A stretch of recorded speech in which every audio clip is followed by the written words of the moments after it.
Hey everyone, this is Chandni Dinani welcoming you to Magnet Brains, and as you all know that we were discussing the chapter Glimpses of the Past, which is taken from our freedom movement by S.D. Savant. So we have already seen the line by line explanation and the summary of the complete chapter in the previous videos, but yes, we need to discuss all the NCERT questions that have been asked in your book. तो अब ये जो chapter है obviously बहुत लेंदी है और जितने भी आपके चैप्टर्स या लेसन्स हैं उनमें बहुत सारे क्वेश्चंस होते हैं, whether they are comprehension check, whether they are like the extra questions based on the story, या फिर जो लैंग्वेज रिलेटेड क्वेश्चंस है, राइटिंग पोर्शन है, तो ये सारी चीजें जो हैं आपको बहुत सारी पूछी जाती हैं in your lessons, right? So today also we have quite a number of questions related to this chapter. So without wasting any more time, let's just get started with the very first question that says, look at picture 1. तो सबको पता है ना picture 1 यानी जो martyrs का दिया हुआ है, जो शहीद हुए थे लोग, और दिल्ली में फंक्शन हो रहा है, लता मंगेशकर जी सॉन्ग गा रही हैं मेरे वतन के लोगों, देन यहाँ पर जो भी लोग बैठे हैं like Pandit Jawaharlal Nehru, Lal Bahadur Shastri, Indira Gandhi, and finally यहाँ पे कुछ शहीदों के फोटोग्राफ्स हैं, कुछ मार्टियर्स के फोटोग्राफ्स हैं. तो यहाँ पर आपको यही पिक्चर 1 बोली है कि you need to look at picture 1 and recall the opening lines of the original song in Hindi. देखो ओपनिंग लाइन्स पूछी हैं, इसका मतलब ये नहीं कि आप सीधे सीधे इसी को ट्रांसलेट कर दो जो हमने एक्सप्लेनेशन में किया था, लाइक यहाँ पर ये बोला है O my countryman, so you would write ए मेरे वतन के लोगों अंटिल आंख में भर लो पानी, जो शहीद हुए हैं उनकी जरा याद करो कुर्बानी. ये लाइंस नहीं लिखनी है, ओपनिंग लाइंस लिखनी है. तो जब अगर आप रिसर्च करोगे ना इस सॉन्ग को, so opening lines are different and I don't think many people know the opening lines, तो वो हम डिस्कस करेंगे इन दिस आंसर. देन आपसे पूछा गया है who is the singer, obviously very renowned singer that is Lata Mangeshkar ji, and who else do you see in this picture, already discuss कर चुके हैं, सो लेट्स मेंशन दैट. ठीक है, अब देखो यहाँ पर अगर आप ज्यादातर आंसर्स की बात करोगे so you would be asked to mention all these 4 people, but if you really want कि और ज्यादा लिखने की जरूरत है या फिर ज्यादा मार्क्स के क्वेश्चन है तो फिर आप इन लोगों का नाम भी मेंशन कर सकते हो जो मैंने एक्सप्लेनेशन में आपको बताया. क्लियर? ऑलराइट, चलिए इसका आंसर देखते हैं. So the opening lines of the Hindi song are, ए मेरे वतन के लोगों, तो तुम खूब लगाओ नारा, ये शुभ दिन है हम सबका, लहरा लो तिरंगा प्यारा. So you know these lines? I don't think so. तो ये है इनकी ओपनिंग लाइंस. जो वहां की जो लाइन है ना, they are the main lines, ठीक है, ऑफ ऑल दी स्टैंजास. तो आपको ये लाइंस हैं जो लिखनी है टिल ना आए. Clear? So these are the lines. If you really want to search, आप डेफिनेटली पूरा सॉन्ग सर्च कर सकते हो, you can listen to it, तो मे बी ज्यादा अच्छे से ध्यान में रहेगा, इंस्पाइट कि आप इसको रटने लगो. Clear? Now this song was sung by Lata Mangeshkar. We can see great leaders of India, namely Lal Bahadur Shastri, Pandit Jawaharlal Nehru, Indira Gandhi. ठीक है, अगर बहुत शॉर्ट मार्क्स का क्वेश्चन है and you have been only asked to name the people who are there in this very first half, ठीक है, तो फिर इतने नाम लिखोगे, दैट इज ये रही लता मंगेशकर जी, पंडित जवाहरलाल नेहरू, लाल बहादुर शास्त्री, इंदिरा गांधी. बट यस, पूरे पिक्चर 1 की बात की गई है, तो हम यहाँ पे जितने भी लोगों के फोटोग्राफ्स हैं जिन्हें आप बहुत अच्छे से जानते हो वो सारे हम पिक्चर्स के नाम लिखेंगे. क्लियर? सो आगे जाके आपको क्या मेंशन करना है, रानी लक्ष्मीबाई ऑफ झांसी, बाल गंगाधर तिलक, बहादुर शाह जफर, लाला लाजपत राय, भगत सिंह, महात्मा गांधी एंड नेताजी सुभाष चंद्र बोस. सो इनमें से मैक्सिमम को तो आप जैसे ही पिक्चर देखते हो you can recall, right? These are the people who sacrifice their life for the freedom of our country, for freedom of their countryman, यानी हमारी फ्रीडम के लिए, हमारी कंट्री की फ्रीडम के लिए these people sacrifice their lives. Clear? तो इस तरीके से ये लोग हैं जिनके बारे में बातचीत की गई है. Also later in the story आपको जितने भी पिक्चराइजेशंस दिए हैं we have already discussed in the explanation part. तो अगर आपको कोई भी ऐसा पिक्चर को डिस्क्राइब करने के लिए दिया जाता है, आई होप आप कर लोगे. Done? So this was the answer of the very first question. Next question says, in picture 2 what do you understand by companies superior weapons. तो जब हम लोग डिस्कस कर रहे थे इसको तो मैंने आपको बोला था कि जनरली जो वेपन्स की बात की जाती है वो क्या होते हैं, arms, ammunitions, rifles, gun, cartridges, right? तो ये सारे जो सुपीरियर वेपन्स हैं, जो हथियार थे, जो बहुत ज्यादा बोल सकते हो अच्छे पावर के, अच्छी क्वालिटी के, जो इंडिया में नहीं होते थे, वो सारी चीजें थी किसके पास? ब्रिटिशर्स के पास. ठीक है, इसके अलावा भी जो सुपीरियर वेपन की बात की गई है, देखो अगर हम सारे इवेंट्स पढ़ते हैं तो उसमें सिर्फ ये बात नहीं की गई है कि मे बी गन पॉइंट पे सारे काम करा है ब्रिटिशर्स ने, नहीं, they had this, that is brain. यहाँ पे उनका जो ये विटीनेस था, जो चालाकी थी उनमें, दे वर सो क्लेवर कि वो सारी चीजें जो वो कर सकते थे, like inventions of different methods, जिससे उन्होंने सारी स्मॉल इंडस्ट्रीज को डिस्ट्रॉय किया, देन द वे जैसे उन्होंने रेगुलेशन थर्ड एक्ट को पास किया था। So all these things can be done not only with the help of the weapons but also with the help of that clever witty mind. Clear? तो हम वो सारी चीजें मेंशन करेंगे यहाँ पर in superior weapons. Done? Alright.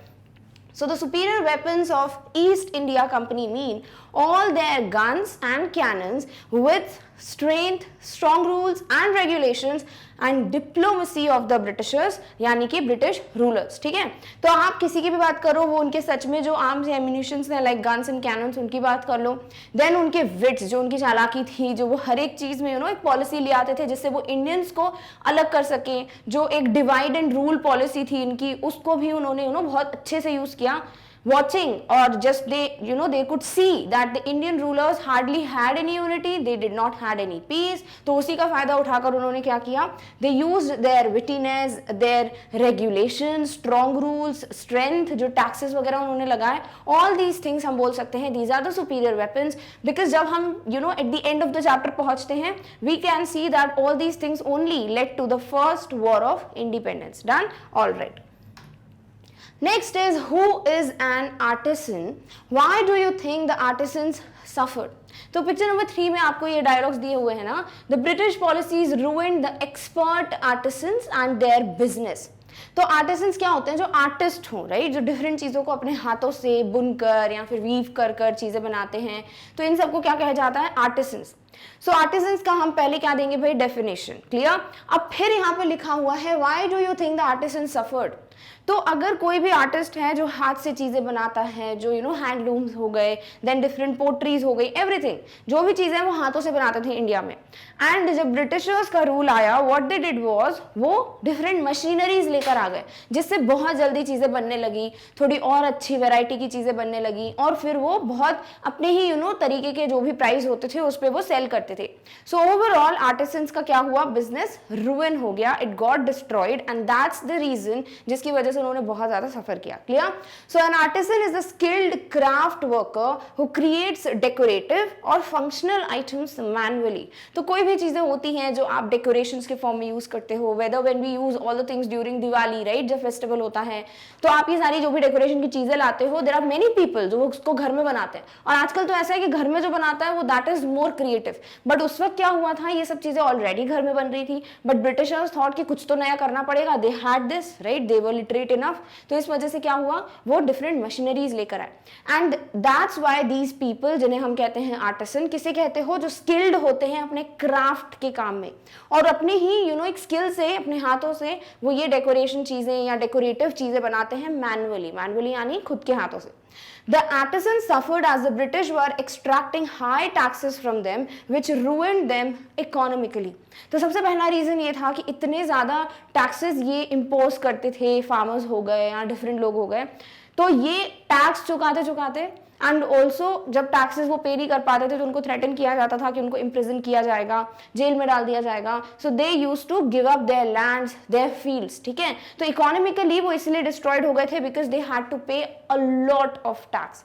Now moreover the British were importing machine manufactured items from England and selling them on a large scale, thereby ruining the existing market of handmade products made by the artisans। तो exactly क्या होता है? पहले तो tax की बात हो गई, सेकेंडली हमें भी पता है कि ये लोग क्या करते थे ब्रिटिशर्स, उन्होंने एक रूल पास कर दिया था कि जो भी चीजें इंग्लैंड से इंपोर्ट की जाएंगी इंडिया में, उस पर कोई टैक्स, कोई ड्यूटी नहीं लगेगी। ठीक है, और टैक्स नहीं लगेगा तो बहुत ज्यादा फायदा होगा किनको? ब्रिटिशर्स को, but obviously Indians are going to suffer. तो ये क्या करते थे, बहुत सारी चीजें जो है वो इंग्लैंड से मंगाते थे, जो कि ऑब्वियसली मशीन मेड प्रोडक्ट्स होते थे, और फिर उसको अपने खुद के प्राइस पे, हाई प्राइस पे, या जो भी उनके हिसाब से होता था उस पर सेल करते थे। तो ओवरऑल क्या होता था, इनके आइटम्स जो है वो कोई सेल ही नहीं कर पाता था। आर्टिसंस को ना तो देखो इनकम का कोई भी सोर्स है, ना ही मनी का इनकम हो रहा है। इनकम मीन्स जो भी है इनसाइड, मतलब आ रहा है आई शुड से कि ना ही मनी इन आ रही है, ना ही देयर वाज समथिंग जिससे जो चीजें हैं they were going out and they could not earn money. Clear, समझ रहे हो? यानी कि ना पैसे आ रहे थे, ना ही कोई तरीका था कि वो क्या कर पाए, इस टैक्स को रोककर जितने पैसे हैं उनके पास उसको सेव कर पाए। सो ओवरऑल क्या हो रहा था, they were suffering from both the sides, whether if they had to pay taxes और their products were not sold. Clear, so this is the way जिसकी वजह से आर्टिसंस जो हैं उन्होंने बहुत ज्यादा सफर किया। Clear, all right. Next is which picture according to you reveals the first sparks of the fire of revolt? तो जब रिवोल्ट की बात की गई है, जो फर्स्ट वॉर ऑफ इंडिपेंडेंस की बात की गई है 1857, तो सबसे पहला एक जो स्पार्क था, कि सबसे पहला एक स्पार्क मीन्स जो चिंगारी बोलते ना कि एक मतलब बिगनिंग हुई थी इनकी कि नहीं बहुत ज्यादा हो गया, अब हमें कुछ लेना पड़ेगा एक्शन अगेंस्ट द ब्रिटिशर्स, तो वो हमें कब दिखता है? So we can see that in picture 7, obviously वही एक हेडलाइन दी हुई थी, दैट वाज द स्पार्क। और फिर आपको ये मेंशन किया गया है taxes continued to ruin the peasants. In Bengal, the Santals who had lost their lands under new land rules became desperate. Clear? तो ये जो बात की गई है कि एक ट्राइब है संथल्स बंगाल में, जब इनके लैंड्स जो हैं वो under the new land rules उन लोगों ने खो दिए, ब्रिटिशर्स टुक देयर लैंड्स, तब इन लोगों को समझ आया कि नहीं, they became very angry, they were very frustrated, very desperate and they kind of revolted and in 1855 they rose in rebellion and massacred Europeans and their supporters alike. तो एक sort of revolt जो था कि Europeans को मार डाला इन लोगों ने, ब्रूटली किल कर दिया, दैट वाज द बिगिनिंग जो हम देखते हैं for the war of independence. So picture number 7, the sparks 1855 to 57 reveals the first sparks of the fire of revolt। यहाँ तो आंसर मेंशन करो, ऑब्वियसली वहां पिक्चर नंबर 7 ड्रॉ करके तो आओगे नहीं आंसर में, तो आप क्या कर सकते हो, आप ये पूरी चीजें मेंशन कर सकते हो कि ऐसा ऐसा हुआ था, this is the paragraph that you can mention in your answer. Done, all right. Next is answer the following questions. Do you think the Indian prince were short-sighted in their approach to the events of 1757? तो short-sighted का मतलब जो सिर्फ immediate benefits देख पाता है, जो अभी अभी जो एक दो महीने में या एक साल में के जो बेनिफिट्स होंगे, जो एडवांटेजेस होंगे उसको देखता है पर्सन, और ये नहीं सोचता कि भाई फ्यूचर में उसका कोई बुरा असर भी पड़ सकता है, उसे कहते हैं शॉर्ट साइटेड, यानी दूरदृष्टि ना रखने वाला। तो क्या ये जितने भी प्रिंस थे वो शॉर्ट साइटेड थे? बिल्कुल थे, राइट, बिकॉज वो दूसरे जो भी उनके कॉम्पिटिटर्स थे, जो भी बाकी के प्रिंस थे, उनको हराने के लिए उन्होंने ब्रिटिशर्स को बुला तो लिया, but they could not calculate और एनालाइज कि भाई अभी जाके तो मैं उन लोगों को तो हरा दूंगा, बट क्या पता आगे जाके ये ब्रिटिशर्स जो इतने ज्यादा स्ट्रॉन्ग हैं, तभी मैं उनको बुला रहा हूँ, they can also rule us, they can also overpower us, they can also snatch our kingdom। तो ये सारी चीजें जो है उन्होंने एनालाइज नहीं की, so definitely they were short sighted। Done, all right। Yes, the Indian prince were short-sighted in their approach to the events of 1757. They just thought about the immediate benefits, but failed to see and understand the bad intentions of the British rulers and the future consequences they had to face. तो अगर कोई future consequences को नहीं analyze कर पा रहा है, जो पहले से ही नहीं समझ पा रहा है, obviously उसी को आप क्या बोलते हो? Short-sighted। So yes, because of these reasons, we can prove the Indian prince were short-sighted towards their approach to the events of 1757. As a result, the Britishers slowly became the virtual rulers by winning the confidence of prince and helping them win small battles against other local prince। तो ये समझ गए थे बेवकूफ है भाई, इनको सिर्फ क्या चाहिए, दूसरे राज्य के राजा को हराना है, तो वही करते थे, वो छोटे मोटे बैटल्स हो जाते थे, दूसरे जो भी किंगडम्स होते थे उनको हरा देते थे, और इस तरीके से क्या होता था, ये जो किंग्स थे या प्रिंस थे वो कंप्लीटली स्लेव बन चुके थे, पपेट्स बन चुके थे किसके? ब्रिटिशर्स के, एंड दैट इज हाउ ये ब्रिटिशर्स धीरे धीरे कंप्लीटली रूल करने लगे हमारे इंडियन टेरिटरीज को। Done, all right। Next is how did the East India Company subdue the Indian prince? यानी कि जो ईस्ट इंडिया कंपनी है, जो ब्रिटिशर्स हैं, कैसे उन्होंने इंडियन प्रिंस को ओवरपावर करना स्टार्ट कर दिया। The East India Company spread their business in India to promote their trade. The Indian princes were constantly fighting with each other and took the help of English merchants to fight their counterparts.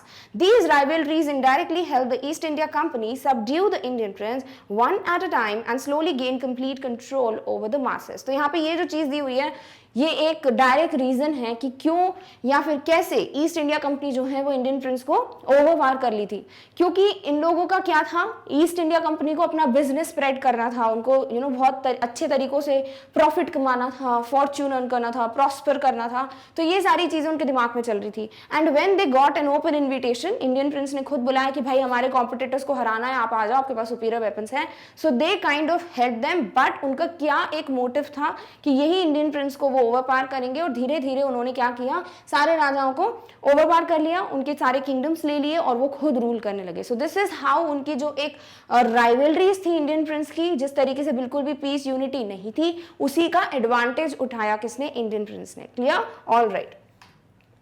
Next is quote the words used by Ram Mohan Roy to say that every religion teaches the same principles। तो हमें पता है राम मोहन रॉय या राजा राम मोहन रॉय, ज्यादा अच्छे से हम नाम जानते हैं, तो ये जब अपनी वाइफ उमा से एक बार कम्युनिकेट कर रहे थे तो उन्होंने क्या बोला था कि जितनी भी काउज होती हैं उनके कलर डिफरेंट होते हैं, बट जो वो मिल्क प्रोड्यूस करती हैं वो सेम होता है।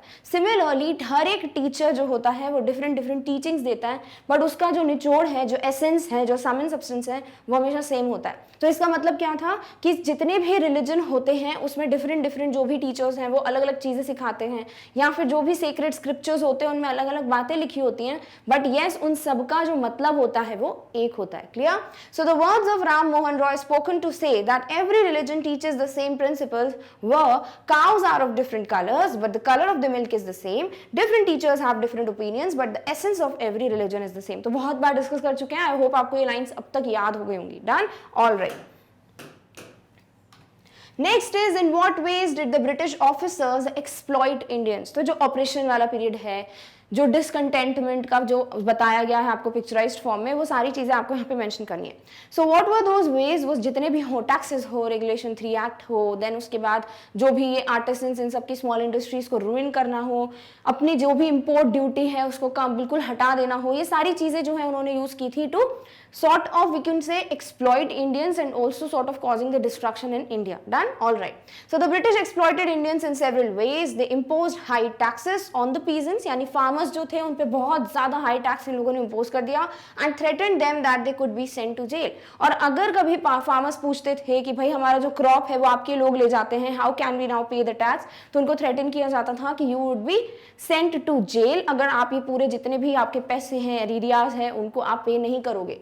They also passed unfair regulations like the Regulation 3rd in 1818 under which an Indian could be jailed without a proper trial in court। Next चीज जो उन्होंने की वो क्या था कि 1818 में रेगुलेशन 3 एक्ट पास किया, जिसके अंडर क्या रूल बना था कि किसी भी इंडियन को without a trial in the court, यानी कि जजेस के सामने क्या सही है क्या नहीं है, प्रूफ वगैरह एविडेंसेस कुछ डिस्कस नहीं होंगे, सीधे इंडियंस को उठाकर जेल में डालने का रूल इन लोगों ने बना दिया था।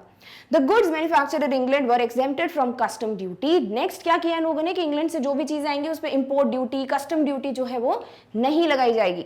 The officers prospered on companies loot and their private business flourished leading to ruining of expert artisans and their business. Next चीज क्या की इनने कि ये जो है अपने खुद के जो भी प्रोडक्ट्स थे उनको बेचते थे या अपनी तरीके से प्रॉफिट अर्न करने लगे, तो खुद क्या करते थे भाई, सॉर्ट ऑफ ये लूट ही थी। ठीक है, यानी कि ये क्या कर रहे थे, सॉर्ट ऑफ ऐसे ठग बिहेव कर रहे थे, जितनी भी इंडियन इंडस्ट्रीज हैं उनकी चीजें खुद लेकर खुद पैसे कमाना। और उस वक्त हो क्या रहा था, ऑन द अदर हैंड जितनी भी स्मॉल इंडस्ट्रीज हैं, आर्टिसंस हैं, everybody was getting ruined. Done, all right. Next है नेम दीज पीपल। तो आपको एक एक स्टेटमेंट दिया है और आपको जस्ट बताना है कि किसके बारे में बात हो रही है, ऑल्सो वो कैसे हैं या कौन है, उनका पिक्चर भी यहाँ पे आपको मिल जाएगा। Done, all right. So the very first statement is the ruler who fought pitched battles against the British and died fighting. तो सीधे सीधे एनसीईआरटी की लाइन है, कौन थे वो जिन्होंने पिच्ड बैटल्स, यानी कि बिल्कुल एक ग्रुप में आके वायलेंट अटैक करना, ऐसे बैटल्स को फॉर्म किया कह सकते हो, क्योंकि उन्होंने स्टार्ट किया था, एंड ऑल्सो वो ऐसे लड़ते लड़ते ही gave up his life. So that is Tipu Sultan of Mysore. So we all know right कि डायरेक्टली दिया हुआ है आपकी बुक में कि टिपू सुल्तान थे मैसूर के, जिन्होंने सारे पिच बैटल्स लड़े एंड ऑल्सो इसी वक्त उनकी जो है डेथ हो जाती है। Done, all right. Next is the person who wanted to reform the society. Very well, अभी एक आंसर पढ़ा था हमने, दैट इज राजा राम मोहन रॉय। तो यही थे जो रिफॉर्म करना चाहते थे सोसाइटी को। इनका मानना था कि इंडियंस जो है खुद को छोटा मानते हैं, दूसरी बात हमारे यहाँ जो ये अंधविश्वास है, सुपरस्टिशंस चीजें हैं, वो सारी चीजें अगर हम हटा दें देन डेफिनेटली हमारा इंडिया जो है वो प्रॉस्पर कर सकता है। जैसे कि अगर हम सती प्रथा की बात करें, चाइल्ड मैरिज की बात करें, तो इनका बहुत बड़ा रोल है इन सबको एलिमिनेट करने में। Done, all right. Next is the person who recommended the introduction of English education in India. तो हमें बताया गया है कि इंग्लिश मैन है जिनका नाम था लॉर्ड मैक्यूले, उन्होंने ही सजेशन दिया था कि भाई संस्कृत और पर्शियन में एजुकेशन है, क्यों ना इसे हम इंग्लिश में कन्वर्ट करके सारे इंडियंस को इंग्लिश लैंग्वेज में पढ़ाएं। Done, all right.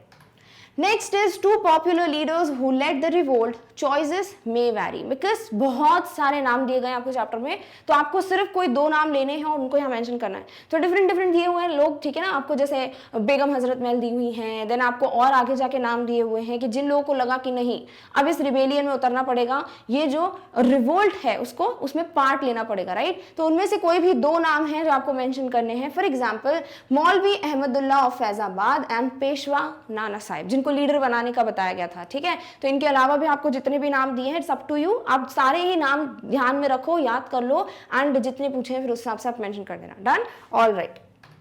Next is 2 examples of social practices prevailing then. तो जो ये बोला गया था ना कि ये सुपरस्टिशन चीज़ें या फिर जितने भी रिलीजियस लीडर्स थे वो बहुत सारी चीज़ें फॉलो करते थे, उनमें से कौन सी 2 चीज़ें हैं, 1 is untouchability, number 2 is child marriage, right. इसके अलावा भी बहुत सी चीज़ें थी बट आपकी बुक में सिर्फ यही 2 मेंशन की गई हैं, 1 is untouchability, 1 is child marriage. And then ये बोला गया है कि जितनी भी फीमेल्स हैं, जितनी भी विमेन हैं, they were considered the root cause of all the मिसरीज।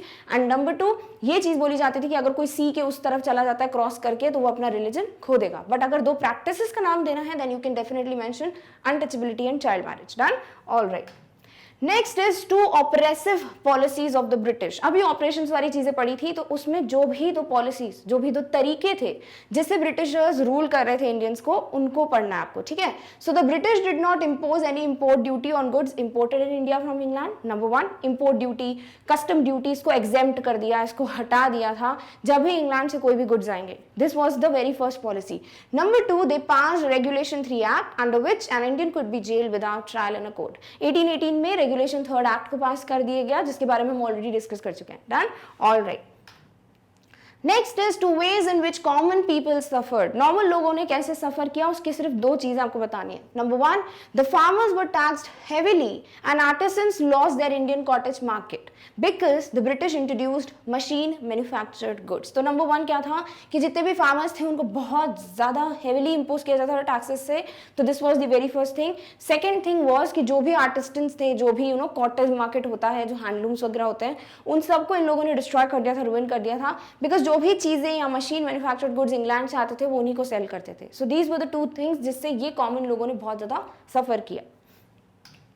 Next is 4 reasons for the discontent that led to the 1857 War of Independence। 4 reasons बताने हैं जिसकी वजह से जो इंडियंस थे उनमें एक डिसकंटेंटमेंट, डिससैटिस्फैक्शन, यानी कि वो बिल्कुल खुश नहीं थे, और उन्हीं 4 रीजंस की वजह से ये जो इंडिपेंडेंस का फर्स्ट वॉर ऑफ इंडिपेंडेंस 1857 में स्टार्ट हुआ उसकी बात की गई है। क्लियर? तो बहुत सारे रीजंस हैं, 4 आपसे पूछे गए हैं, let's discuss those. So the very first is the Santhals, right, जो कि स्पार्क की बात की गई है कि the Santhals who lost their land became desperate and rose in rebellion and massacred Europeans. ठीक है, सबसे पहली चीज संथल्स की बात की गई है जो बंगाल की ट्राइब है, और उन लोगों के जो लैंड्स हैं they were taken away by Britishers, they could not control it, they could not withstand it, और इस वजह से इतने फ्रस्ट्रेट हो गए और इतने एंग्री हो गए कि they just rose a rebellion और फिर they massacred the Europeans. Next was the Indian sepoys in the English army were paid much less than the white soldiers who were getting huge pay, mansions to live in along with the servants, so they were discontented and angry। ये भी चीज हमें पता है कि जो east India army में जो हमारे इंडियन सोल्जर्स थे उनमें और व्हाइट जो सोल्जर्स होते थे उनमें बड़ा डिस्क्रिमिनेशन किया जाता था। जितने भी व्हाइट मैन होते थे उनको हर एक चीज दी जाती थी, बहुत ज्यादा अच्छी सैलरी, ह्यूज अमाउंट ऑफ पे, देन मैंशंस दिए जाते थे रहने के लिए, सर्वेंट्स दिए जाते थे, तो ये इनके साथ बिहेवियर होता था। बट इंडियन सोल्जर्स का क्या होता था, बहुत ही छोटी सी इनकम होती थी, टाइनी अमाउंट ऑफ सैलरी, एक पिटांस के नाम से बोला गया आपके चैप्टर में, एंड ऑल्सो नेक्स्ट उनके जो प्रमोशंस होते हैं बहुत स्लो पेस पे होते थे। So these were the things जिसकी वजह से जितने भी इंडियन सिपॉइज थे वो बहुत ज्यादा फ्रस्ट्रेट हो गए थे, एंग्री हो गए थे, and they also rose in the rebellion। Clear? Next was the Brahmins were furious when they came to know that the bullets they had to bite contained cow and pig fat। अब क्या होता है जब ये sepoys या फिर सब लोग जो है रिवोल्ट करते हैं अगेंस्ट द ब्रिटिश आर्मी, तो ऑब्वियसली जब इनको एक तरीके से अटैक करना होता है so they have to bite the bullets। ठीक है, ऐसे काट कर फिर राइफल में डालकर फिर अटैक करना पड़ता है। तो जब ये चीजें पता चली ब्रिटिशर्स को तो वो क्या करते हैं, उनको सॉर्ट ऑफ डिसीव करने के लिए, उनको ह्यूमिलिएट करने के लिए उन्होंने बोला कि जो भी कार्टेजेस, जो भी बुलेट्स तुम बाइट करते हो वो पता भी है किससे बनता है, जो ग्रीस है कार्टेज पे वो पिग के फैट से या काउ के फैट से बनता है। तो इससे क्या हुआ ना, उन्होंने हिंदू मुस्लिम्स दोनों को ही बहुत ज्यादा ह्यूमिलिएट किया, बिकॉज काउ फैट और पिग फैट रिस्पेक्टिव प्लेसेस पे बहुत ज्यादा रिलीजियस माना जाता है। So this was the third reason. Next is many landlords were sore because they had lost their lands and estates due to the harsh British policies. जितने भी जमींदार थे, लैंडलॉर्ड्स थे, क्योंकि उनके भी लैंड्स जा चुके थे, और भाई एक जमींदार के लिए उसके लैंड, यू कैन इमेजिन, ठीक है, तो उस वजह से वो लोग बहुत ज्यादा बिटर, बहुत ज्यादा सोर, एंग्री, बहुत ज्यादा फ्रस्ट्रेटेड फील कर रहे थे, and that's why they also supported the rebellion. Clear? तो इस तरीके से वो 4 रीजंस हैं जिससे ये first war of independence of 1857 को एक फायर मिली थी, या फिर ये रीजंस थे जिसकी वजह से they all participated in this war of independence. Done? All right. Next is in comics what the characters speak is put in bubbles. This is direct narration. When we report what the characters speak, we use the method of indirect narration. पढ़ चुके हैं इसको पहले भी, कि अगर मैं आपसे डायरेक्टली बता रही हूँ कोई चीज की मैं आज मार्केट जाऊंगी, सो this is what direct speech, जो मैंने आपको बताया, फर्स्ट पर्सन है सेकंड पर्सन को। बट वही चीज अगर आप अपने फ्रेंड को बताओगे तो आप क्या बोलोगे कि वो कह रही थी कि वो मार्केट जाएगी, ठीक है, तो आप किसी और को मेरी बातें बता रहे हो, तो that is what indirect narration. तो जब भी आप कॉमिक्स वगैरह पढ़ते हो, मैगजीन्स पढ़ते हो, तो उसमें क्या होता है, जो कार्टून कैरेक्टर्स होते हैं उनके यहाँ पे एक स्पीच बबल बना होता है, जैसे हमारे चैप्टर में बना, और उसमें सारी चीजें लिखी होती है जो वो डायरेक्टली बात कर रहे हैं, उसे कहते हैं direct narration, direct speech. But वही चीज अगर हम अलग तरीके से या अपनी भाषा में बताते हैं किसी और को, that is the indirect narration. Clear? तो बेसिक समझ आ गया। Done? All right. So to study these examples, first farmer बोलता है why are your men taking away the entire crop? तो first farmer second farmer से या second person sorry English man से directly पूछ रहे हैं कि भाई तुम्हारे जो लोग हैं वो हमारी जितना भी फसल है, entire crop है, वो क्यों लेके जा रहे हैं, ठीक है। नेक्स्ट इज सेकंड फार्मर बोलते हैं your men have taken away everything, आपके लोगों ने हमारी हर एक क्रॉप को वो लेके चले गए हैं, तो वो किसी और की बात थर्ड पर्सन को बता रहे हैं। नेक्स्ट ऑफिसर बोलते हैं you are still in arrears, if you don't pay tax next week I will send you to jail. तो यहाँ पर ऑफिसर बोलते हैं कि अभी भी तुम पे डेब्ट है, अभी भी तुम पे कर्ज है, और अगर तुम इसको क्लियर नहीं करोगे तो फिर आई यानी ऑफिसर, मैं भेज दूंगा तुमको, यू मतलब फार्मर्स, टू जेल। क्लियर? तो ये 3 तरीके हैं। नाउ लेट्स डिस्कस इनमें हमें क्या देखने को मिलता है। So the first farmer asked the officer why his men were taking away the entire crop. ठीक है, फर्स्ट फार्मर ने ऑफिसर से डायरेक्टली पूछा। Second farmer said that their men had taken away everything, और सेकंड फार्मर जो है वो directly बता रहा है कि भाई आपके लोगों ने क्या किया। Third officer or the officer replied that they were still in arrears and warned them that if they did not pay the tax, he यानी कि जो officer है would send them यानी farmers to jail। ठीक है, तो यहाँ पर he लिखा, then उन्होंने them लिखा, और ये क्या किसको relate या indicate कर रहा है वो हमने ब्रैकेट में बता दिया। डन? तो क्लियर हो गया सेंटेंसेस क्या कह रहे हैं, डायरेक्ट नरेशन क्या होता है, इनडायरेक्ट नरेशन क्या होता है। अब हमें क्या एक्सरसाइज करनी है, let's discuss that. Change the following sentences in indirect speech. अब देखो आपको डायरेक्ट स्पीच समझ आ गई, आपको इनडायरेक्ट समझ आ गया, ठीक है। अब आपको क्या करना है, ये जितने भी सेंटेंसेस हैं उनको इनडायरेक्ट नरेशन में, यानी फर्स्ट फार्मर या फर्स्ट मैन ने जो कुछ भी कहा है उसे हम किसी और को बताएंगे तो कैसे बोलेंगे, वो आपको चीजें यूज करनी है, ठीक है। So we must educate our brothers, second है and try to improve their material conditions, for what that we must convey our grievances to the British parliament. तो हमें पता है ना, जब ये चीजें हुई थी कि एजुकेट करने लगे थे इंडियंस को, तो इन लोगों को समझ आ गया था, एक न्यू जनरेशन ऑफ इंटेलेक्चुअल्स का एक ग्रोथ हो रही थी, तो उन लोगों की बात की गई है कि वो क्या सोच रहे थे, किस तरीके से वो इंप्रूव कर सकते हैं कंडीशंस को। तो उनका मानना था हमें अपने ब्रदर्स को या बाकी इंडियंस को एजुकेट करना चाहिए, हमें उनकी मटीरियल कंडीशंस को इंप्रूव करना चाहिए, एंड ऑल्सो ये सारी जो भी हमारी चीजें हैं, जो भी हमारे एक तरीके से डिलेमा है या फिर हमारी जो ये ग्रीवियंसेस हैं, बुरी कंडीशंस हैं, उन्हें हमें ब्रिटिश पार्लियामेंट पे कन्वे करना है। क्लियर? तो सेंटेंस समझ आ गए। अब इन्हें हम कन्वर्ट करते हैं to indirect narration. So the first man said that। अब देखो, जब अगर आप डायरेक्ट इनडायरेक्ट स्पीच पढ़ो, if you really want to understand क्या होता है इनडायरेक्ट, डायरेक्ट या रिपोर्टेड स्पीच, तो I have already made a video for 9th and 10th standard, so you can definitely go and watch that. फिर भी अगर आपको लगता है कि नहीं मुझे थोड़ा कम लेवल पे समझना है, यानी मुझे थोड़े बेसिक्स भी क्लियर करने हैं, तो फिर स्वाति मैम जो है she is making a lot of videos, तो आप उसके लिए वेट कर सकते हो, उस वीडियो के लिए पर्टिकुलरली जो रिपोर्टेड स्पीच पे बनेगा, and then you can definitely clear your doubts. ठीक है, तो होता क्या है ना, हम ऐसे बताते हैं, जैसे अभी मैंने क्या बोला था कि मैंने बोला डायरेक्ट आपसे कि मैं मार्केट जाऊंगी, तो आप किसी और को बताओगे तो क्या बोलोगे कि उसने कहा था, यानी she said that she would go to the market. ठीक है, तो आप क्या बताओगे, शी सेड दैट, यानी मैंने कहा था, थर्ड पर्सन बन गई मैं आपके लिए। तो इसी वक्त जब फर्स्ट मैन की बात हो रही तो हम क्या बोलेंगे, the first man said that. ठीक है, उसने कहा था। They must educate their brothers. अब यहां पर उन्होंने क्या लिखा था, वी लिखा था, राइट, सेंटेंस में वी लिखा था और आर ब्रदर्स लिखा था, तो जब ये वी की बात कर रहे हैं हमारी, तो हम क्या बोलेंगे, वो अपने भाइयों को, ठीक है ना, तो इसीलिए हो जाएगा दे, वी का क्या बन जाएगा, दे, क्योंकि अब हम थर्ड पर्सन की बात कर रहे हैं। दे मस्ट एजुकेट, और उनके भाइयों की बात हो रही है, हमारे नहीं, तो हम क्या बोलेंगे, देयर ब्रदर्स। क्लियर, इसीलिए आर का क्या हो जाता है, देयर। बहुत बेसिक से फंडे होते हैं, डेफिनेटली आप देख सकते हो videos, you would be like clear, all clear with all the doubts that you have related to reported speech. Next बोला गया है, सेकंड मैन ने जो बोला उसको कैसे बताओगे, the second man added that, उसने फिर इस बात में और जोड़ा और बोला। तो ये जो लाइन दी हुई है ना आपके एनसीईआरटी में दी है, जस्ट जो अंडरलाइन थिंग है वो आपको फिल करना है, that they should try to improve their material conditions। वही चीज कि we must try और we should try to improve our brothers material conditions, right? तो वहां पे क्या हो जाएगा कि उनको कोशिश करनी है कि वो अपने भाइयों की materialistic conditions या material conditions को improve करें। नेक्स्ट है the third man suggested। suggested कब लिखते हैं, जब भी इंपेरेटिव सेंटेंसेस होते हैं। इंपेरेटिव मतलब जिस भी सेंटेंस में रिक्वेस्ट है, ऑर्डर है, सजेशन है, कमांड है, तो इन सब में हम क्या करते हैं ना, जो भी एक फील आ रहा है, इमोशन आ रहा है, जैसे ऑर्डर दिया है तो ऑर्डर्ड, कमांड किया है तो कमांडेड, सजेशन तो सजेस्टेड, रिक्वेस्ट तो रिक्वेस्टेड, उसी तरीके से यहाँ पे थर्ड मैन ने क्या किया, एक सजेशन दिया, तो क्या लिखोगे, the third man suggested that. That हमेशा आता है इन्वर्टेड कॉमास को हटाकर।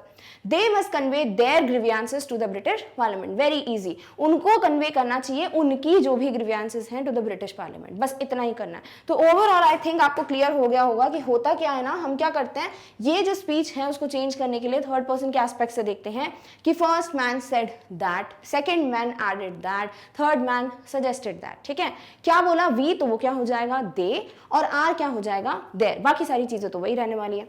Then and try to improve their material conditions, तो कौन ट्राई करेगा, ये करेंगे ना, सो दे ट्राई, और फिर किसके लिए, देयर ही रहने वाला है, बिकॉज यहाँ ऑलरेडी उन्होंने बोला है थर्ड पर्सन के लिए। नेक्स्ट बोला है for that we must convey our grievances, तो वी क्या हो जाएगा, इनकी बात हो रही है तो दे, और उनकी ग्रीवियंसेस हैं तो देयर ग्रीवियंसेस, दैट्स इट। बस इतनी ही चीज करनी है आपको इनडायरेक्ट स्पीच में। Done, all right. Next है first soldier, the white soldier gets huge pay, mansions and servants. Second soldier said we get a pittance and slow promotions. And third soldier says who are the British to abolish our customs. तो ये सारी sentences दिए, अब इनको indirect speech में करना है। तो पहला दिया है the first soldier said that, ठीक है, ये तो basic हो गया, said that लग जाता है।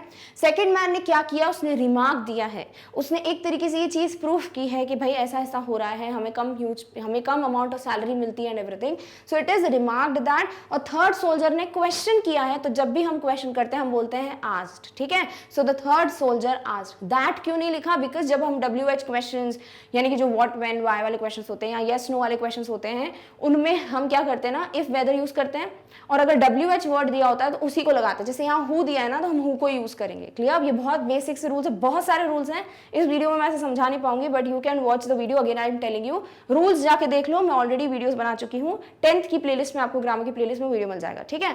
तो यहाँ पर आपको वही चीज दी हुई है कि अब आपको फिल करना है, बहुत ईजी है, जो भी फर्स्ट पर्सन सेकंड पर्सन उसको थर्ड पर्सन में चेंज कर दो। डन, तो हम क्या बोलेंगे, the first soldier said that the white soldier got huge पे, मैंशंस एंड सर्वेंट्स। किसकी बात हो रही थी, गेट्स ह्यूज पे, मैंशन, सर्वेंट। क्या यहाँ पे वी आर आई कुछ बोला है क्या, नहीं, तो फिर एज इट इज रखोगे, कोई चेंज ही नहीं कर सकते। नेक्स्ट है we get a pittance and slow promotion. We मतलब दे, वो अपनी बात कर रहे हैं, तो हम क्या करेंगे, that they got a pittance and slow promotion. अब गेट का गॉट क्यों हो गया, टेंस के रूल्स, ठीक है। तो टेंस के भी बहुत इजी से रूल्स होते हैं, बहुत बेसिक से रूल्स होते हैं, तो आप वीडियोस देखोगे ना, definitely will get to understand. Clear. Next है who are the British to abolish our customs. तो हु को एज इट इज रखते हैं, तो हम क्या करते हैं, third soldier asked who the British to abolish our customs है, तो क्या हो जाएगा, the British were to abolish their customs, ठीक है। तो ओवरऑल ये दिख रहा है कि सिंपल प्रेजेंट होगा ना, तो उसको सिंपल पास्ट में चेंज करना। अभी के लिए याद रखो V1 है तो उसको आप V2 में चेंज कर दो, दैट्स इट, ठीक है। क्योंकि अभी तक आपको आई डोंट थिंक और कोई भी टेंस यहाँ पे दिया हुआ है, तो आपको बस यही करना है कि सिंपल प्रेजेंट है, इंडेफिनिट प्रेजेंट है, तो उसको सिंपल पास्ट इंडेफिनिट पास्ट में चेंज कर दो। Done, all right. So with this, we finally come to an end of all the NCERT solutions of the questions that have been asked in the chapter The Glimpses of the Past.